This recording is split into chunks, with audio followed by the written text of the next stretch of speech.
Welcome back to the Great Books Quest. Today we are going to be concluding our exploration of Lysistrata. This is a very fascinating book, and it ends very well, actually. Contrary to what happened in actuality during the Peloponnesian War, Lysistrata is an alternate reality play that ends with peace and kindness and reconciliation, which is beautiful. So, we will prevail. That is what Lysistrata says to the women when they start to get faint, they start to get weak of heart, celibacy becomes too much for them, and they start wanting to run back to their husbands. Let no agony deter from duty. Let no agony deter from your duty.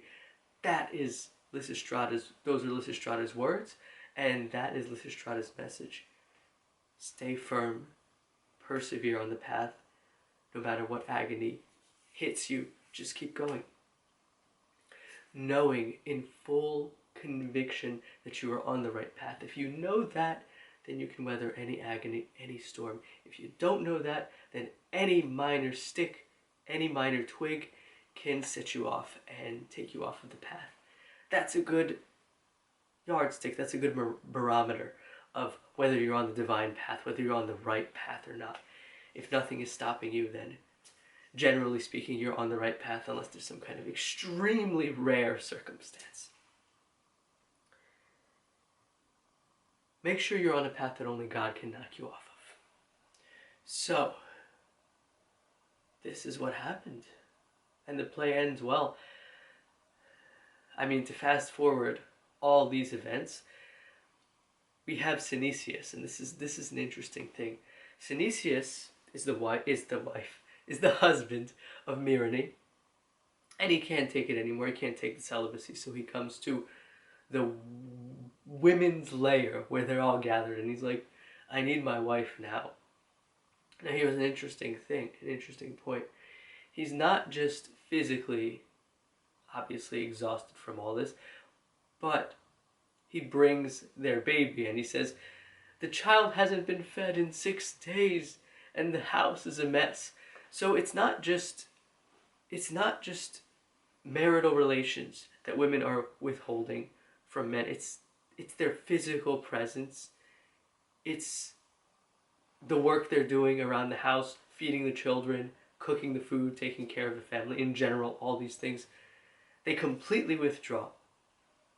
And you can see it's a very polarized society, that the men in this play, the men are only doing all the war stuff and the politics, and the women are only doing all the household things. There's a segregation of duties, a strong segregation of duties at that time. Now that's obviously an exaggeration. The infant hasn't been fed in 6 days. But that's what happens when women just decide to withdraw their presence. That, possibly, even more than the celibacy, is what set off the men and made them treat for peace. Probably more than the celibacy. It's just missing their wives, because they're human beings.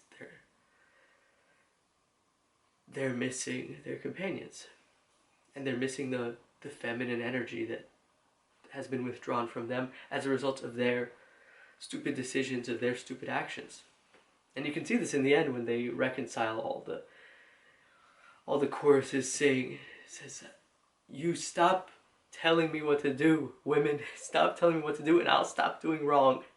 That's the main message. So we'll stop bossing you around. The women say, we'll stop bossing you around once you start making better decisions. And then things will get better again, and there will be peace and there will be harmony. The final scene is very compelling. We have Athens and we have Sparta, and they come together, the men from both sides. They're singing songs, they're happy. They say to Lysistrata, please speak, please help us. They defer to her completely because she's the one who masterminded all of this. And she has some very important points, some very important quotes that I want to share here with you. She says, "I am a woman, but I'm not a fool. First, I reproach you both sides equally, that when at Pyle and Olympia, at Pytho, and the many other shrines that I could name, you sprinkle from one cup the altars common to all Hellenes, yet you rack Hellenic cities, bloody Hellas, with deaths of her own sons, while yonder clangs the gathering menace of barbarians." So, what she's saying here is that you're doing the same religious rites, same ceremonies. You're from the same city, or from the same country rather. You work together, and yet you're fighting each other, while foreigners, well, you're weakening yourselves from within, and so foreigners can just easily invade from without. So I rebuke you for that, Athenians and Spartans. And of course she reminds Athens about how Sparta once saved her. I like to refer to cities, I like this referring to cities in the feminine, the motherland. How Sparta also came to Athens and begged them for troops. And to the Athenians, who said, and the Athenians, and saved all Sparta. Yet base ingrates now, you are ravaging the soil of your preservers.